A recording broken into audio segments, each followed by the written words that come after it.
Hello everybody and welcome to another 3D printing video. Today I'm going to show you how I 3D printed the Huntress mask and the axe. I'm also going to go ahead and show you how I also made the rest of the outfit.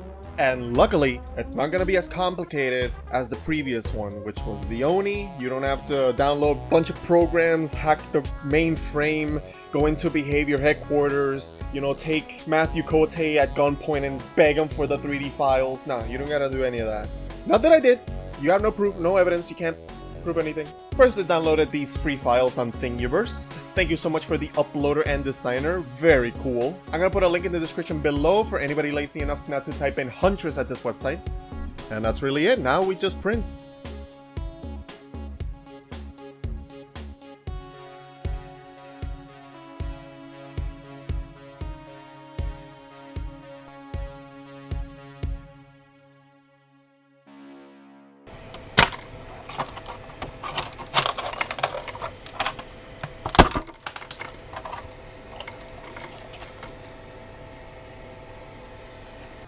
So this is how it came out.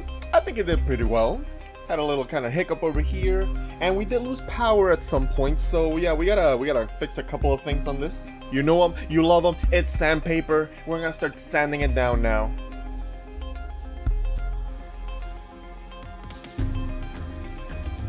Now to take care of that little pesky line that my OCD has been cramming at me, we're gonna use a Dremel down. Trying to get it as smooth as possible. We're also going to be hitting the area where all the supports were. Left a really nasty scar down here. And one more pass with the sandpaper. And now for some spot putty. Yeah, loves. Just gonna smear it nice and well all over the entire mask. Basically the spot putty is to cover all the little gaps and ridges all over the entire mask, so you don't see a lot of print lines. Now for the third time we're going to sand it down sexual style. Yeah, you should sand it down to the point where you still see a little bit of the 3D model underneath. Now we prime, using a 2-in-1 filler and sandable primer. So now it's dried, we're just gonna wet sand it all away. And this is what we ended up with. Now it's very smooth now that we wet sanded. Now to make sure that it sticks and it won't break as easy, we're gonna fill the back with some JB Welds. Also, don't get them on your nipples, you're gonna lose them. And just apply it using a little piece of paper. I'm using some of the extra sandpaper left over. Very messy, mucho messy. So now we're gonna add some of the details on the mask since it's a very old and withered mask. I mean, Huntress hasn't gone to any type of Halloween store to get a new upgraded mask. Do you think her mask is made of porcelain? It looks like porcelain. Well, that's heavy, dude. Porcelain's super heavy.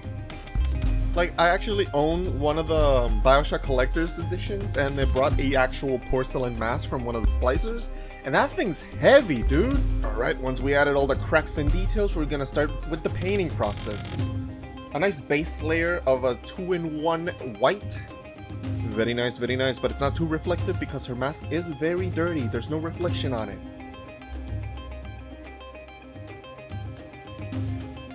Now we're busting down this old thing again. Jesus Christ, I still can't learn how to use it. Seriously, none of the tutorials I watch ever work. Maybe I'm just stupid.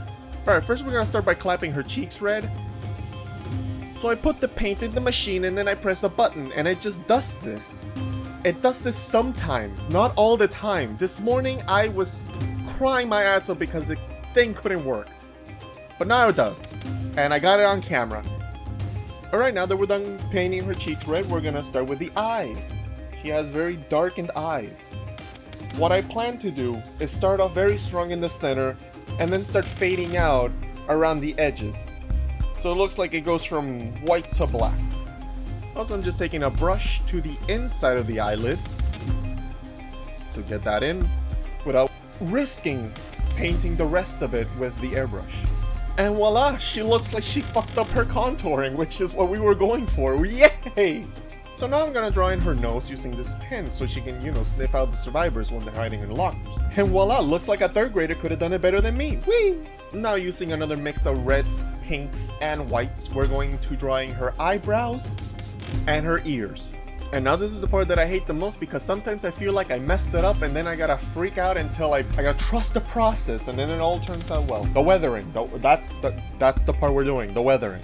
So I mix some black paint with some water, dilute it as much as possible, and then just go ham on it. Just drip it all over the entire thing. Just go wild. Go like you're a survivor. You got adrenaline. You got decisive. You got unbreakable. The gens were all done. You're at the exit gates. You're invincible. You got nothing to lose. Just go. Just go, man.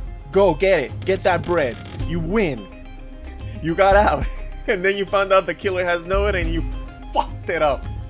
Yep, I think it's looking pretty good. Looks like she hasn't bathed in years. Not gonna lie, it took me 2 hours to get the correct red for the blood.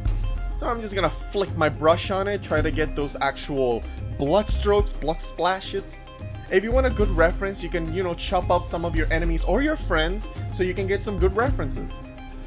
Now using the brush, I'm just gonna add a little bit extra to it, make it look realistic, a little bit more condensity.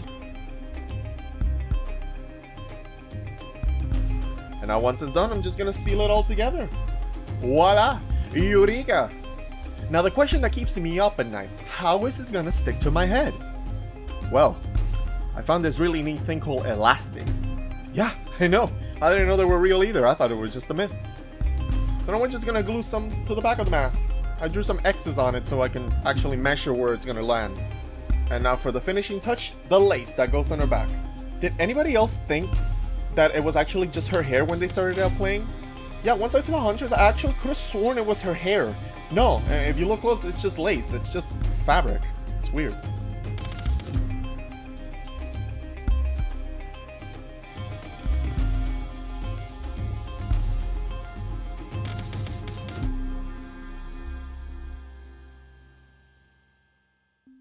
So for the axe, we're gonna go through the same process we just went with the mask. We're gonna 3D print it, we're gonna try to weld it together so we don't see any of the lines, use the Dremel to iron out any blemishes, spot putty, sand, then after priming we're gonna spray paint it with some glossy black spray paint. And once that dries, we're gonna spray paint it silver. We're just gonna assemble the pieces. This build's actually very peculiar because it forces you to use a lot of foam as well. For the handle, we're gonna use something called foam clay. So after giving it a finishing touch of brown spray paint, we're going to cut in the wooden texture, just like we did with Oni. Now we're gonna detail it some more with some black and brown paint. I think it came out pretty good. Also using the same technique on the broadhead, giving it that wear and tear grime look. Now we just slide it in. Make sure to glue it all together so it doesn't fall out. We're just gonna fill in all the gaps. So for the sweater, I bought this really look-alike sweater on Amazon. We're just gonna cut off the sleeves and cut off the neck. Next, I took a Sharpie and just traced in the lines to give it that texture. Using some watered black paint, I started painting around all the edges to give it that wear and tear look. It's not the lullaby that you detect first, it's the goddamn smell. She hasn't showered in years, bro. Now for her waist, we're gonna take this this thing, and cut it into shape. Now it's time for sewing. Oh god, I've never sewed before in my life. You don't really have to sew it. I'm sewing it. You can also just glue it on. Also adding some wear and tear and grind to the waist as well. Watered down black paint. And some browns in there as well. Add some cuts. Add some holes. Now for the flowery pattern, I actually 3D printed some flower patterns. So using some white paint, I'm just gonna smear it all over the fabric. Yup.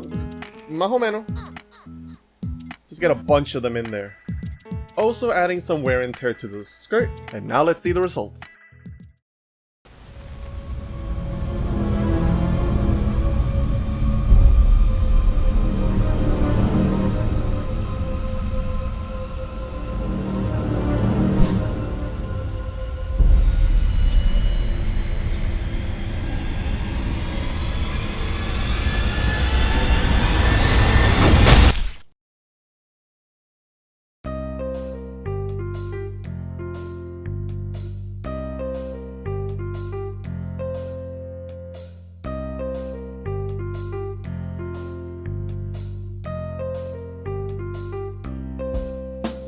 Well, that's gonna be it for the video. Thank you guys so much for watching and being patient with me. And I'll see you all in the next one. Bye-bye.